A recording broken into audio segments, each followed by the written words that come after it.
Hey everyone, we're going to try something different for this review.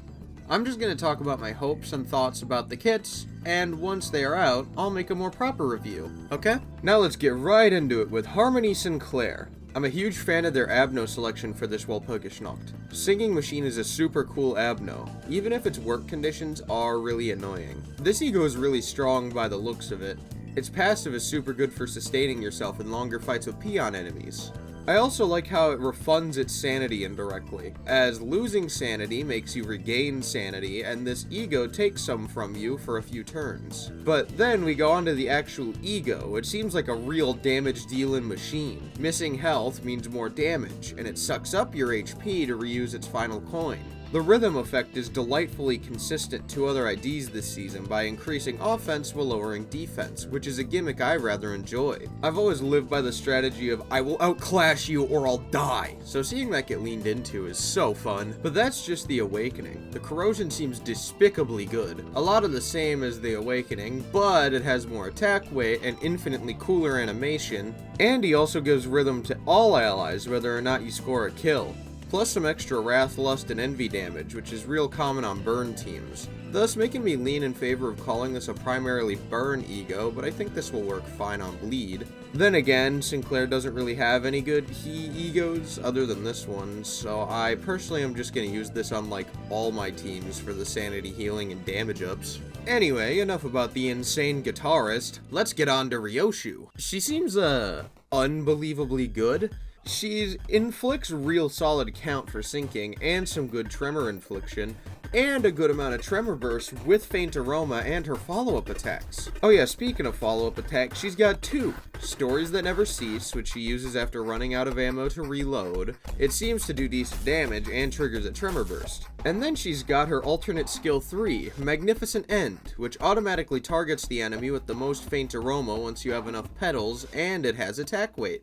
Also, this ID doesn't have Tremor Hemorrhage, aka the worst type of tremor that ruins everything and is the worst and shouldn't have been introduced, so instant brownie points for me. I think this ID will be really fun to manage. It will add a nice sanity decreasing edge to tremor teams with her solid sinking, and she will very nicely support sinking teams via her crazy count. Plus, if you think about it, she's Molar Ishmael upscale, so that's fun. But on a more personal level, it's so nice that Netzak gets representation finally. Like, all the Abnos on his floor have gotten nothing, and Alryun was super awesome in Ruina, so I love seeing it get spotlight. Oh, and also, her support passive seems genuinely nuts for solo mirror dungeons. Up next, though, we got our favorite Frenchman, Meursault, rolling up to the party with a rifle and a lot of Wrath and Lust. Now let's rip the band-aid off. Yes, this is a bleed burn ID, which means it's competing with two of Meursault's best identities, Prince and Capo. This ID simply cannot compete with Prince's utility to a Blood Fiend team in my opinion, so I'm gonna immediately toss out bleed from the equation. So, how about burn? Well, you see, this was a false dilemma all along. Look very closely at Capo Meursault's kit and you will find that he is a tremor unit that has burn as a side dish, whereas Hornet Meursault is a full-on burn unit that has bleed as the side dish. Also, Capo stops applying burn when he runs out of ammo, and Hornet can reload, so this is sort of a wash. Sorry if I sound a little annoyed. People have been calling this unit dead on arrival because of Capo since it got announced. Anyway, with that little rant out of the way, I can get into his crazy burn count application. Basically, he has Spore, and since all of his bullets inflict Spore, all of his attacks have burn count, meaning you don't have to rely on Fire Fist's utterly insane count infliction to keep numbers high. And the reason good count matters is his skill 3. All this text down here basically translates into, he takes the enemy's burn stack and their Spore stack, then explodes it, dealing huge damage, acting like a burn deluge of sorts, and then decreases burn count. This also counts as activating burn, so this can work nicely with Yisang's Battle Pass ego's special status, allowing for potentially crazy nuke turns. But ignoring his absurd damage for now, let's focus on ammo management. He seems to reload in just about every scenario. Used a move and don't have enough ammo? Cancel the move and reload. About to spend your buckshot but don't got any? Reload and then perform the move anyway.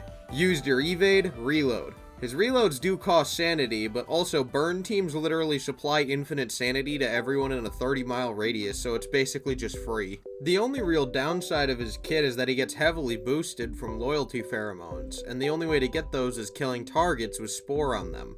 Which isn't a hard ask, it's just that a lot of battles don't have peons laying around that you can blow into a fine red mist, so depending on the fight you won't be able to have access to his unbreakable coins or some of his damage boosts. Then again, that's not terrible, just pretty annoying if you're in a bad situation. And I think that's all I want to say about Hornet Salt. Time for my overall review of Walpurgis 8. This might be a hot take, but this is probably my favorite Walp yet. I love these 3 Abnos, surprisingly. Queen Bee is kind of annoying in LobCorp, but her ego has always been a favorite for me. Singing Machine was really cool, but had the worst work conditionals ever. Alryun is a fun pick, despite being equally annoying as Singing Machine. And I never thought I'd get to see Old Lady in Walp, but here we are. I am genuinely hoping they keep doing these lesser loved Abnos for a while. And while they're at it, keep giving us altered egos pretty please. I want to see the Naked Nest get some love, or Firebird, or even something really out there like,